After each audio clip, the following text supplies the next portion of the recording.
একটু কঠিন, যেটা আপনি যদি ধরেন যে এই ব্যুরোক্রেসি, প্রশাসন, সিভিল প্রশাসন, এটা তো আপনি সেভাবে জামাতের যে দাওয়াতটা সেটা তো সেভাবে ওনারা পান নাই। আপনি ক্ষমতায় আসলেন কিন্তু আপনার তো প্রশাসন চালাতে হবে এদেরকে দিয়ে।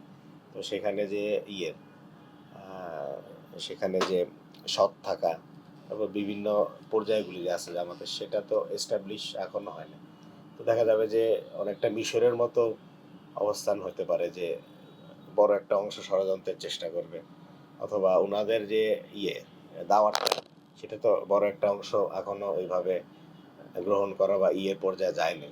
তো দেখা যাচ্ছে যে প্রশাসন যেভাবে চলে, মন্ত্রী সচিব, তারপরে মন্ত্রণালয়, এভাবে সারা দেশ যেভাবে চলে সেভাবে কঠিন হবে আমার মতে।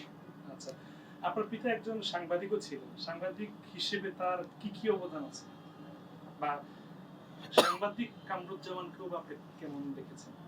উনি তো বিশেষ করে সংগ্রাম সোনার বাংলা তো দলীয় মুখপাত্র।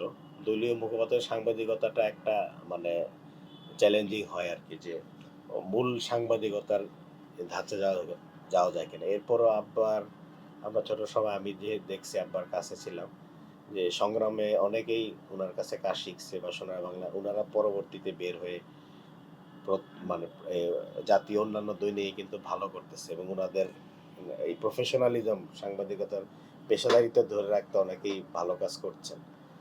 আর হচ্ছে যে আব্বা ওই দলীয় ওই সংগ্রাম সোনার বাংলার বাইরে আরেকটা পত্রিকা সাপ্তাহিক বের করেছিলেন, সাপ্তাহিক নতুন পত্র, কন্টেস্ট কিছু সংখ্যা বেরিয়েছিল, কিন্তু রাজনৈতিক ব্যস্ততার কারণে ওইটার কন্টিনিউ করতে হবে। তবে ওনার একটা তাগিদ ছিল যে আপনি দল করেন, আপনি যে দলই করেন, প্রফেশনাল সাংবাদিক হতে হলে আপনাকে নিরপেক্ষতার জায়গা থাকতে হবে।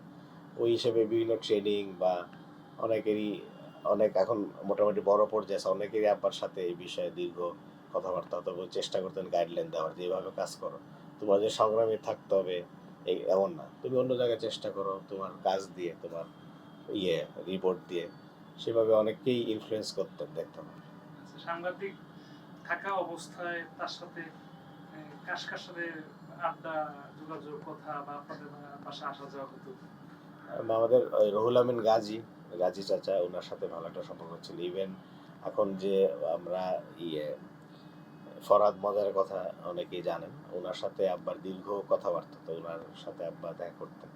এবং মাহমুদুর রহমান সাহেব যখন আমার দেশ করলেন, সে সময় পত্রিকাটা রান করার বিষয়ে ইনডিরেক্টলি আন্ডারগ্রাউন্ডে কিছু পরামর্শ বৃদ্ধি সব আব্বা দিতেন।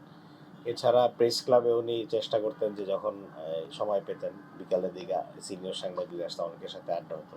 আর আমরা যদি সাংবাদিক কলোনিতে থাকি, সেখানে সিনিয়র বেশ কিছু সাংবাদিক থাকেন, আওয়াল ঠাকুর সাহেব, তারপর নিউ নেশনের মোস্তফা কামাল, ওনারা অনেকে থাকেন। ওনাদের সাথে এই সৈয়দ দিদার বক্ত, ওনারা থাকেন। ওনাদের সাথেও সামাজিকভাবে কথাবার্তা মেলামেশা। এবং সোনার বাংলা কলাম লিখতেন মাহমুদুর মান্নার বড় ভাই, ইনকিলাবের সহকারী সম্পাদক মোবাইদুর রহমান সাহেব, ওনার সাথেও বেশ সখ্যতা ছিল। এছাড়া প্রয়াত গিয়াস শ্যামল চৌধুরী, উনি অনেক সময় ডেকে আব্বাকে পরামর্শ দিতেন। এরকম অনেকের সাথেই, সিনিয়র অনেকের সাথেই কথাবার্তা। আপনার পিতা জাতীয় প্রেস ক্লাবের সদস্য ছিলেন, সেই সদস্য পদ তো বিগত সরকারের আমলে বাতিল করা হয়েছে। জি, এটাকে আপনি কিভাবে দেখছেন? বা এটাও একটা জুলুমের পর্যায়ে বলা চলে। বাতিল ওনারা এখন কারণ দেখে বাতিল করতে বলছেন, যে একটা মানে রায় হয়ে গেছে, এরকম কনভিক্টেড কাউকে প্রেস ক্লাবের মেম্বার রাখা না, ওই হিসেবে তারা ক্লজ দেখাইছে।